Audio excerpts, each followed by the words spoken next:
questions, and we'll send the right person out in front. Yes? Katie Human from the Denver Post. What do you guys know so far about the source of the contamination? And, you know, we've heard discussion about these 3 different theories about how it happened. What have tests shown, and how does the chlorination process that you've just gone through address each of those 3 possibilities? The wrong people are up here for that question. And Jackie, you I wish I could. Is there someone who can speak on behalf of that in the back of the room? We have a few experts. Okay. Okay. Can we maybe get somebody from upstairs? Because I think everybody's really curious about what happened and what that right. That where is. the investigation is. Go ahead and move on with some other questions. We just had a PIO run upstairs. Is there a time frame for? Go ahead. Is there a time frame for when the testing will come back on the samples that are being pulled right now? And also, are there still like more water samples that need to be pulled from other parts of the city and tested for salmonella? What a great question. We're working on those people. Do you have any questions for schools, health, or Denver water? And we will get you somebody else for those other questions. What are the schools doing different today with the kids back in class? What are they doing different that wasn't being done prior to the closure? Bottles, water fountains, I think what's different is that our students normally access drinking water from a fountain, and again what we had to do is make sure that we wrap those with plastic, and we have notes there alerting our children and our staff members not to use that. So they're accessing drinking water from bottles. I think what's different now is that they're hearing the message loud and clear from their teachers and the administrators to be diligent about washing your hands. And we were all children at one point, especially young boys. We probably didn't wash our hands as frequently as we should have. So teachers are really on top of kids to make sure that they wash their hands thoroughly with soap. And then following that, we're asking them to follow up with a hand sanitizer. So we're providing hand sanitizer for our students as well. The other thing we are doing is we have Clorox wipes, Lysol wipes, those disinfectant wipes, so that teachers and students could go ahead and wash their desks. I'll switch over to food service. Again, we really try to make sure that we provide well-balanced meals, and our cooks usually go the extra mile to cook and prepare those meals. We're not going to do that until we get the green light from the city. So for breakfast, for example, our kids are probably going to tire quickly of individualized packages of cereal, cold cereal with milk and juice and water. For lunch, they're probably going to get lots of probably Domino's pizza, lots of deli sandwiches, and our favorite, peanut butter and jelly. So like I said, we're trying to provide things like that, and that's a little different than what we normally serve in our hot lunch program. Superintendent Herrera, Matt Hildner with the Pueblo Chieftain. You had mentioned that when you checked in with the schools this morning that attendance was normal. What is, percentage-wise, what is that? About 97 to 98% is normal attendance.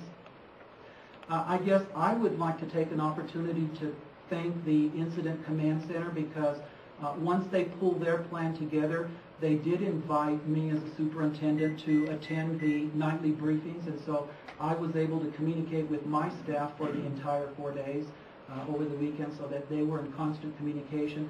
I shared with them only what the public information officers permitted me to share, but again, they feel really comfortable that, again, we are going the extra mile to ensure their safety. Superintendent, when or how will you make the decision about making up some of those days?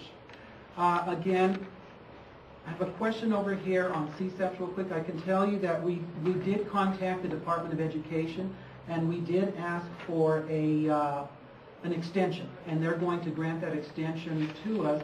I believe we probably will have an additional week to complete CSEP. We should be okay. As far as making up days, like I said, I'm going to engage in a conversation with our Board of Education tomorrow night.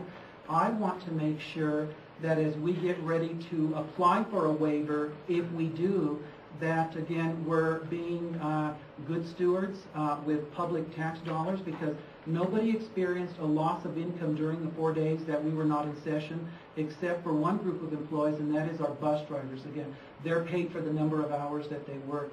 If we do make up those 4 additional days, then of course they'll have access to making up that loss of income. As far as our professional educators, I'm sure that they do not want to deny our children 4 additional days of education. However, I was a classroom teacher for 15 years myself, and I do recall my colleagues and I saying that school lasted 1 month longer than teachers did because, again, they're not always as engaged when they're looking at the beautiful sunshine and wanting to be outside. So it will be somewhat challenging to keep kids engaged, but I think, like I said, that'll have to be a decision that the board makes because currently in statute we have to be in class a minimum number of hours per year. And like I said, the board does have a vehicle that they can implement if they want to apply for a waiver. But usually what happens there is the commissioner is going to ask me to go ahead, or the board, to go ahead and demonstrate, again, some type of hardship that we're experiencing. And I can tell you that I don't believe that we've experienced a hardship in our school district. It's been a little bit inconvenient, and I'm going to use a word I know that's not in the dictionary. We've been a little campy over at Central Admin because we've not been able to take baths and so on and so on. But other than being a little bit stressful and a little inconvenient, I would not describe what we've gone through as a hardship, and I don't believe it'll be a hardship for us to make up 4 days. Next question. We do have Greg here. I'm going to let him say his last name because I'll slaughter it, and he can answer some of those I first need to original step over questions. there so that you guys don't see everybody adjusting their cameras. My name is Greg Aneski. I'm Greg. Spell your last name. Oh, I figured.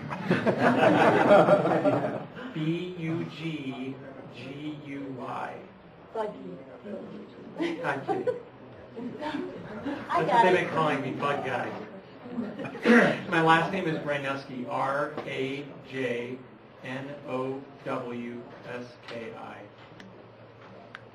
Question. What do you know about the sources of contamination? Okay, first let me state that I'm not an epidemiologist, I'm not a water quality expert. I've been acting as a public health planning, operations planning person for the IMT, the Northwest Incident Management Team. So my job has been to kind of coordinate with all the aspects of public health, bring those together so that they're at a level so that we can use them, that information for planning. As far as the investigation goes, and I use that term cautiously because this isn't really something that's easy to investigate. There's many sources that could cause this sort of situation, and anybody that has access to a computer can Google it and come up with about 7 or 8. But the 3 that are most likely in situations like this are generally contamination of the water distribution system through some means such as groundwater contamination that's gotten into the pipes, or the second that's also likely is a cross-connection contamination through, say, sprinkler systems or other systems that tie into the drinking water system. And the third then is a compromise of the existing either water source, the water reservoirs, or the distribution system itself, where something that carries salmonella has gotten into that system and infects the water, such as you probably see things on news about deer and birds, and I can't think of a community in Colorado that doesn't have those. Those are always likely, but it's very, very, very difficult to pin down what an actual cause would be, and it's entirely likely that we may never have a cause. We may have a lot of suspected situations that we try and come up with corrective action for. Are there still any personnel investigating a cause? I think as we move forward, our main concern right now is correcting the situation that we've had, obviously, getting the water back to drinking water standards. They'll continue to add chlorine, like most municipalities, to the water to keep the water from becoming compromised.